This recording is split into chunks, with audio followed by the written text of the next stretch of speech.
The hamstrings, it's important that we get an active component in the hamstring stretch because typically the bend and reach to your toes, the stand and reach to your toes stretches, while great in feeling, don't have lasting effects and don't offer lasting change, which isn't going to ultimately solve the issue.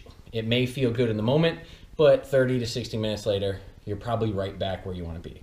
So we're going to use this wall. We're going to lay on our back and we're going to get our legs up on the wall. The goal is to have our hips and our butt and low back as close into the corner of the wall as we possibly can, with our legs fully extended, knees locked out up against the wall. Now, if your hamstrings are extremely tight, you're going to have to move away from the wall a little bit to start and then slowly inch closer and closer.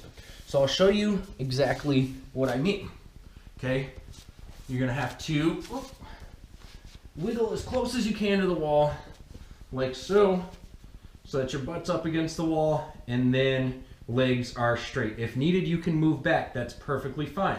Now, what I'm going to do first is I'm going to grab the leg, give it a pull. Okay, you can even get a little bend in the knee if needed. And we're just going to pull one leg off of the wall and hold for 30 seconds. Okay, this is going to be our passive stretch. It's going to get everything behind that leg, that hamstring feeling really good. We'll do 30 on the other side, same thing, like so. Now, as you stretch, make sure that your hips stay square. You don't want to have your hip bones rotating off the ground. You want to stay nice and flat against the ground, slight arch, that natural arch in the lower back. All right. Now we're going to drive into the wall with both legs and then continue pressure on one side while lifting off with the other. And that driving in the wall will probably feel, one, like your hamstrings are stretching, and two, like your quads may be firing. Maybe a little bit of a soft knee can help with that. And then we're going to lift off. And that lift off, you're going to feel a big stretch here, and you're going to feel that hip flexor working. So it's going to be 10 seconds in the wall, 9, 8, 7, 6, 5, 4, 3, 2, 1. Obviously not counting that quickly. And then a 10-second lift off the wall.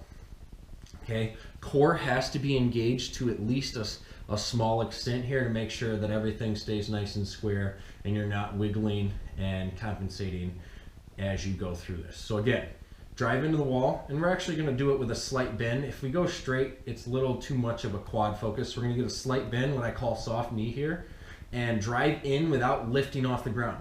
You're going to want to pull off the ground. We're actually trying to press our hips down into the ground as we drive into the wall, lift off, boom, 10 seconds in, lift off for 10, boom.